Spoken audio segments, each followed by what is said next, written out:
Welcome to Loup TV. I'm Gene along with Doug. Today is Wednesday, February 16th. Our three topics today are Google getting into some changes in terms of how they're allowing user privacy. Second, Viacom spending a lot on content. And last, we'll give an update on how the world inside of Meta, as in the company, is progressing. We'll jump back to the top. Doug, in terms of Google, they made some changes when I heard about allowing consumers to have better privacy or laying that groundwork. I immediately thought this is their response to Apple's IDFA, but that's probably not the case. I would view it slightly differently. I think it's their approach to privacy, and the way I would distinguish it is with IDFA. I think Apple was basically just trying to optimize for a single thing, which is how do you essentially make the platform the most user privacy friendly.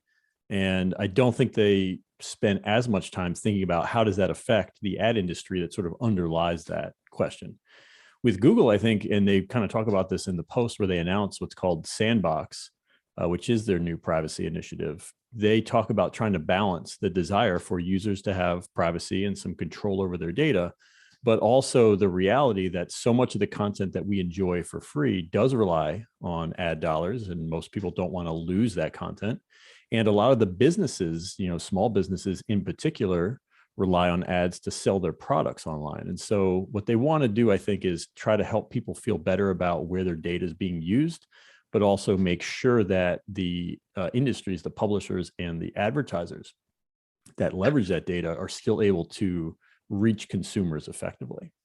You can just kind of sense the friction between all these companies. Before we were talking about a lot with Apple versus Meta. Now we have Google's changes and potentially how that impacts Apple. There was a shot at Apple. I think the press release in certain respects. I'm a big fan of Apple, so maybe I just kind of read it a little too much into it. Do you feel it was a shot at Apple?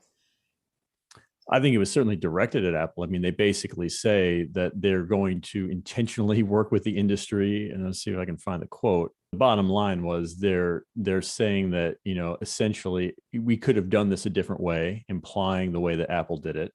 And they felt like the way that they're doing it will be significantly less disruptive. And I think it's probably true. I mean, shot at Apple or not, we've seen it in the numbers, and it's sort of undeniable.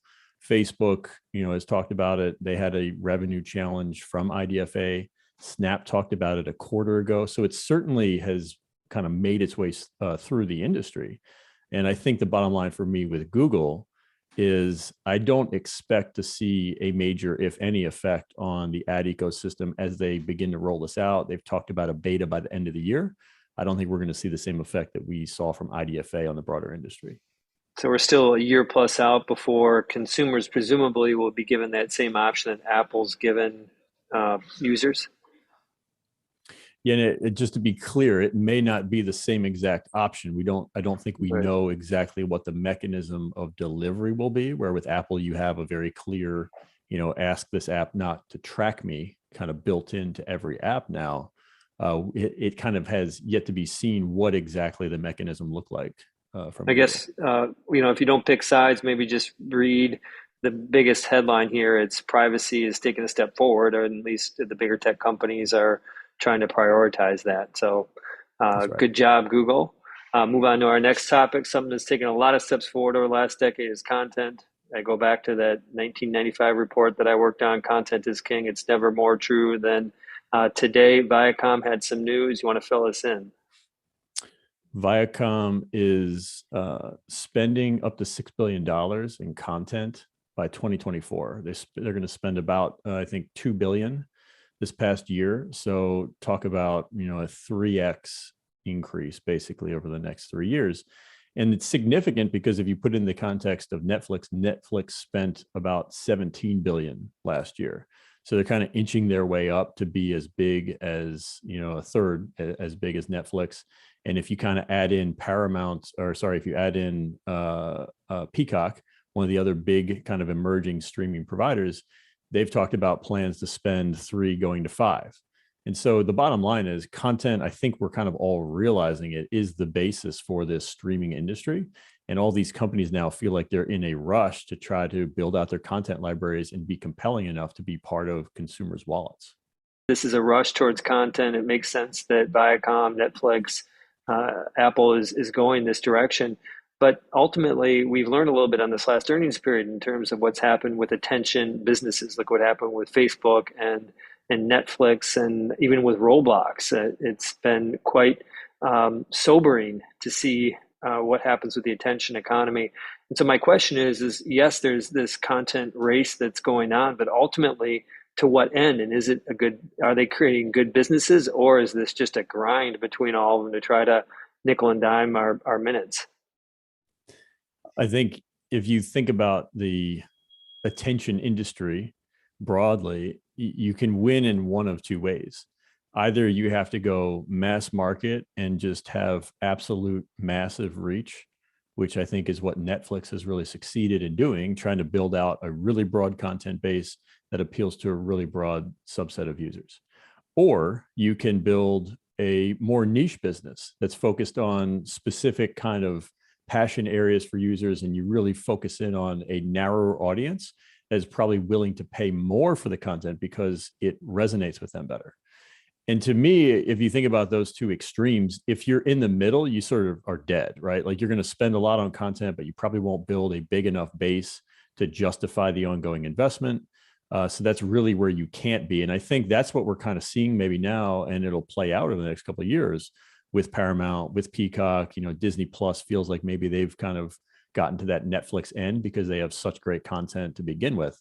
But I think now is going to be the battle to get out of the middle and try to make sure that you can get that mass if you want to play the mass game on that end. I actually think that it's really interesting on the other end of the spectrum. The more niche stuff definitely doesn't get as much attention, but I think there's a lot of really, compelling and passionate brands that people have created. Things like a Barstool Sports, I think is one example where they were at least partially acquired by Penn Gaming. And now they're sort of evolving that brand. They're building out the types of content they do. They're trying to incorporate a sports book into it. And Barstool Sports fans they love the brand and they want to patronize the brand. And so I think they can really monetize those users in a unique way. Kind of feels like a lot like e-commerce is give Amazon, let them do top of the funnel. And then if you can really verticalize and specialize, you can create a niche. It kind of reminds me too around us being this drift towards tribalism, and I could see content playing a piece in that. Barstool Sports, I don't know if that checks the tribalism box or not. Feels like it does, but makes a ton of sense. Love that dumbbell approach. You do like dumbbells.